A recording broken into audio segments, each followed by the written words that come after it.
나무 묘호랭개교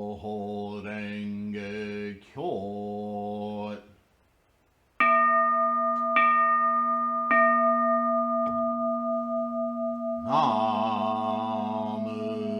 묘호랭개교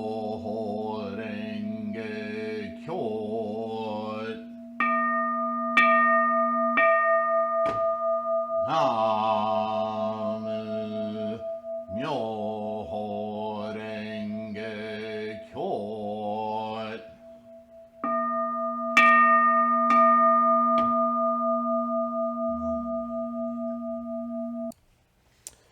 Namo Myoho Renge Kyo. Hi, everyone. Thanks for being here.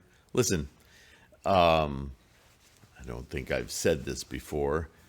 It may be obvious, but just to state it out loud, I think that for me, the website I created with all the free information there, actually all of these resources, the bookstore, books that I've written, books that I've culled together from information I've collected, the mandala store, certainly, the podcasts, and this channel. They've evolved over the years from an ever-deepening sense of commitment to this correct transmission of Shakyamuni's teachings of self-enlightenment, the Lotus Sutra method for self-enlightenment, and certainly more and more an homage and a, what should I call it?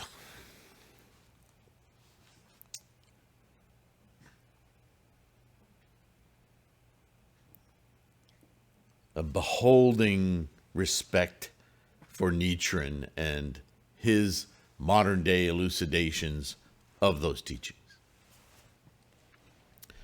And all of that fancy talk is basically to say that I, in my life, especially in the last couple of years, but more and more recently, I realized quite intimately that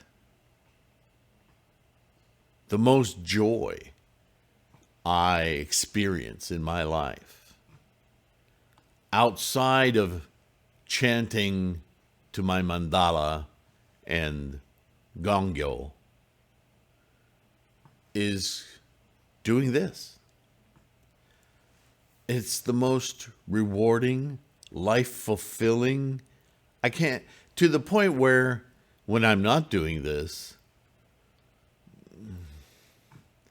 everything else just feels like waiting and waiting. Like I'm not using all of my time. And that can be frustrating. All of the other information that you have bombarding you just as I do from YouTubes and notifications. And although I'm not into the whole social media thing, only so much in order to put out links to this information so that I can make it more available to more people and support your practice, right?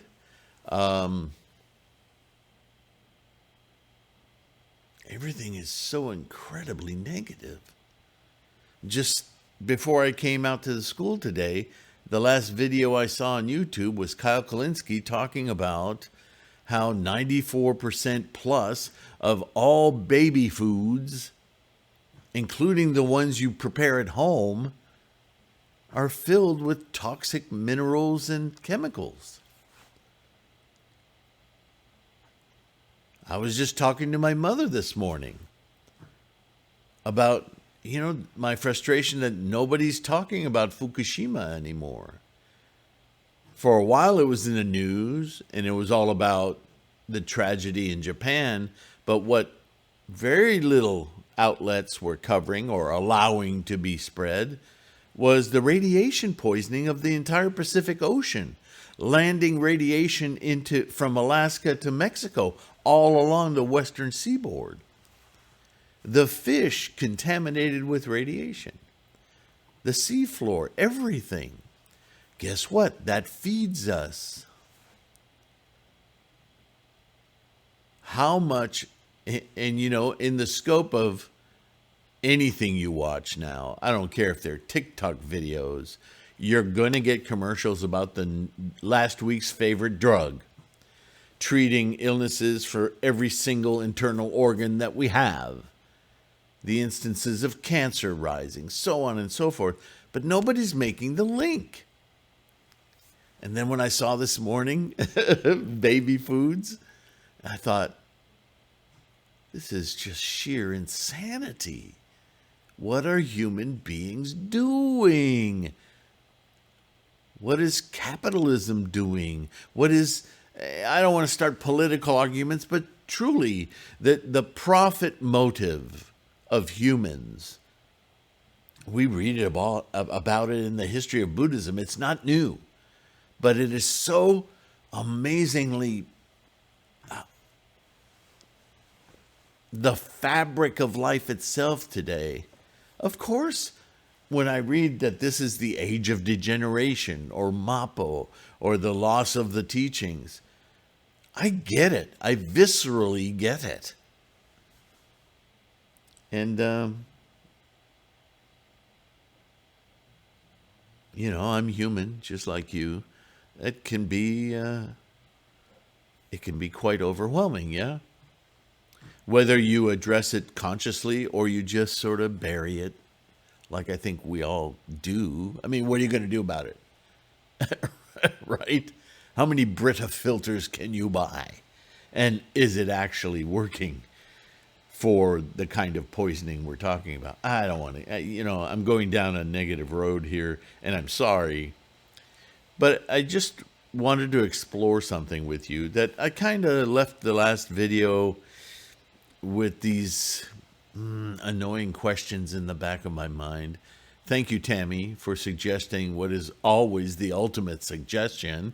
And I am thanking you. I'm not ridiculing you. But yeah, if you need to chant, chant. Yeah, I'm hearing my own advice. Yeah. And as I said when I started this video, I'm never more joyful and appreciative of every breath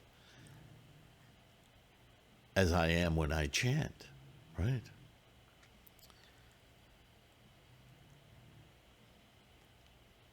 I am absolutely convinced, having said all of that our practice is changing the world. But I'm also convinced that the nature of our foe, the nature of our,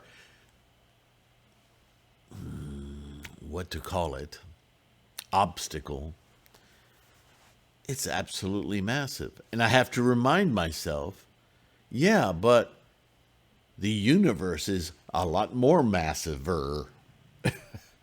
And if that's what we're reaching with Buddhahood, if that's what we're inculcating into our experience and pushing that influence into our environment, then it can't help but win, but overtake that negativity. But I just wanted to share with you a few moments of just real human-to-human talk, right? There are days when we sail above all of this crap. Really. Our life condition just goes, that's such a small problem. Because of the nature of knowing that experience of Buddhahood. But there are also days when it's just, you can't, other than closing your eyes and going, la, la, la, la, la, I can't hear you. It's hard to shut it off sometimes, isn't it? So, I'm a human, just like you. I have moments where I'm not at my, most enlightened.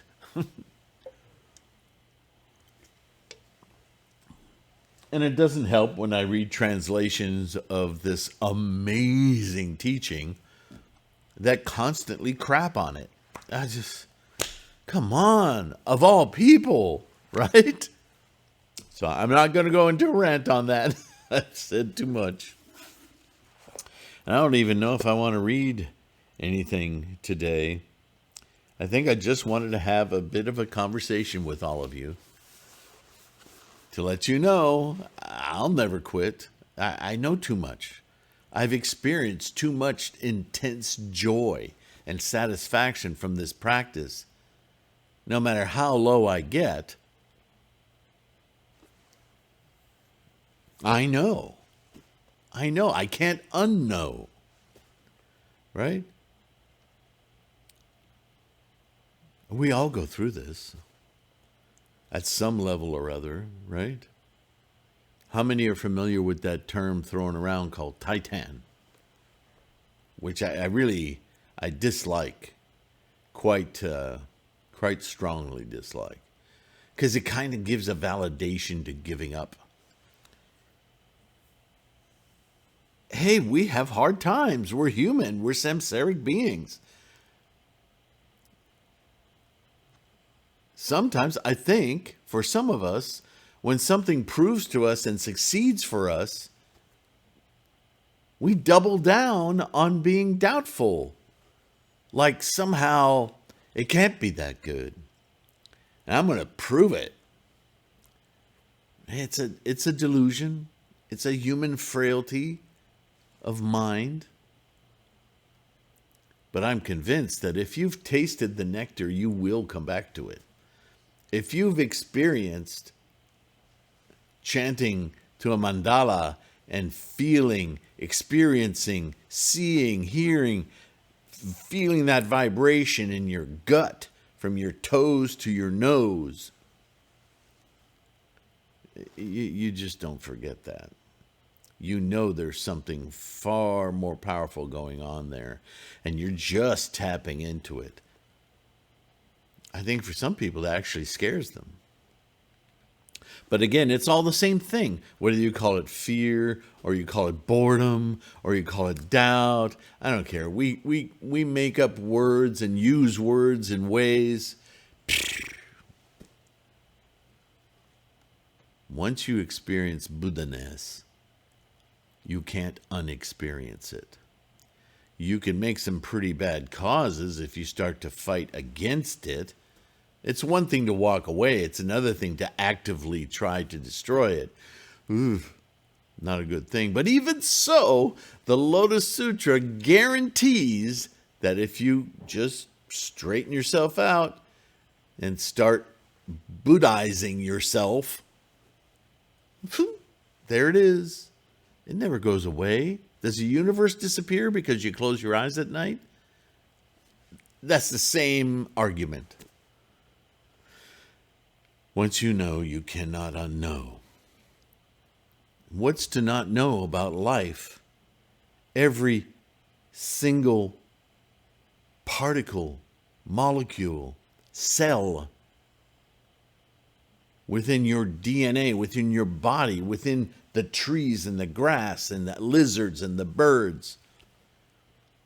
It's all precipitated from the same process. From this earth being volcanic with no life upon it. Although as Buddhists we understand the earth itself is life. The moon is life. The solar system is life. The galaxy is life. Why? Because the universe is life. It is the engine from which every single cell in your body was manufactured. And from this unfathomably complex assemblage of being emerges a mind.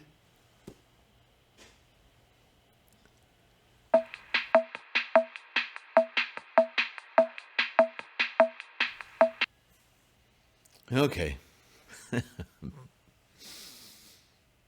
How often have I done videos where I've been interrupted like that? Never. I am convinced that you're watching me in this video and beginning with the one before, maybe the one before that. I'm in the process of changing some very deep karmic energies. I mean, I've changed karma for, like I said, over 40 years of practice, right? I've changed all the obvious stuff. Now, of late, in the last few years, I've noticed that when my life seems to be, the wheels are coming off the cart, so to speak, like I don't know which way to duck. You ever felt that way? It's like, what the heck is going on? Oh, yeah. Something in my karmic momentum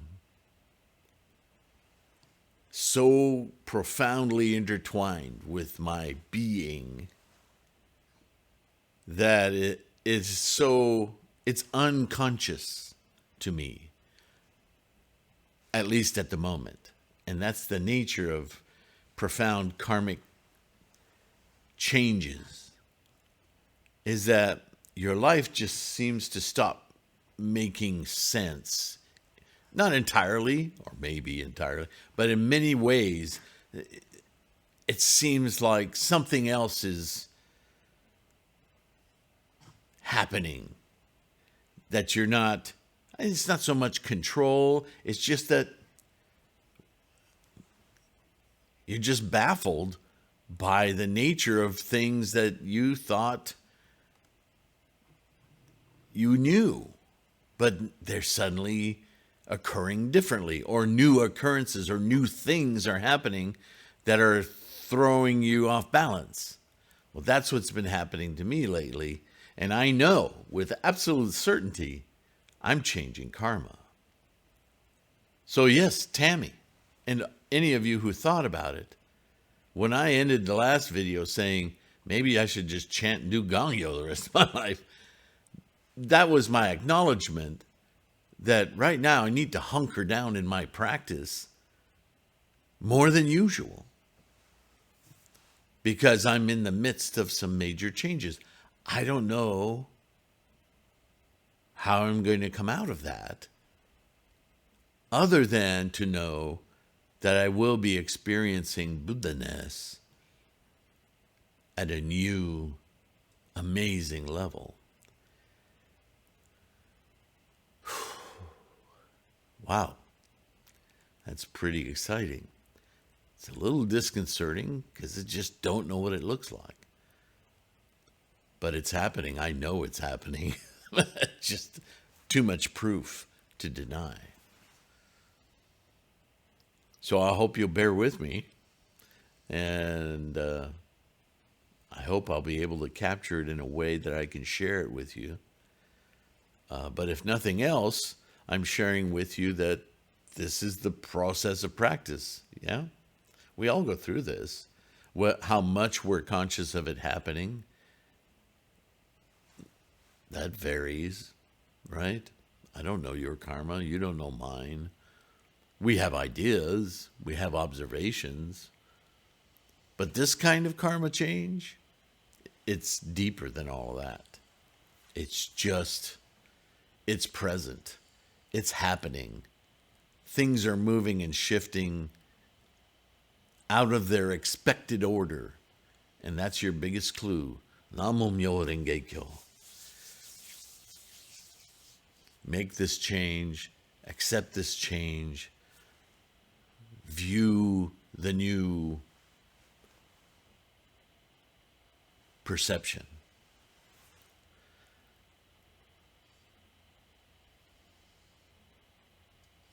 I think I'll leave it at that today. This is my best encouragement for your practice right now.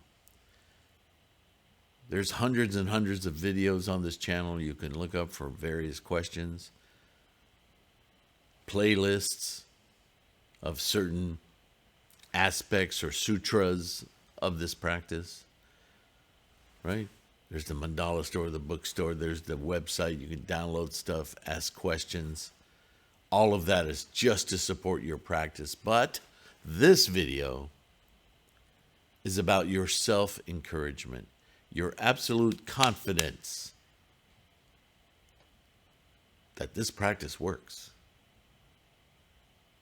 and that what you can experience from this practice is not knowable to you until you do it.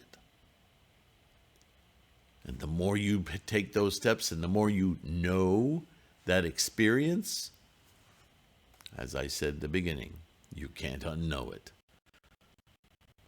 And that's a good thing, because this practice inspires itself. It's amazing. Thank you, Shakyamuni. Thank you, all the great bodhisattvas who have kept this strictly clear. Thank you, Nichiren. Thank you guys for liking, subscribing, supporting Patreon, PayPal, bookstore, mandala store. This is about strengthening our confidence in our practice. So thank you for all that you do. Take care of your health. Be kind to yourself. And I'll see you in the next one, okay? Namo Myoho Renge Kyo. Bye for now.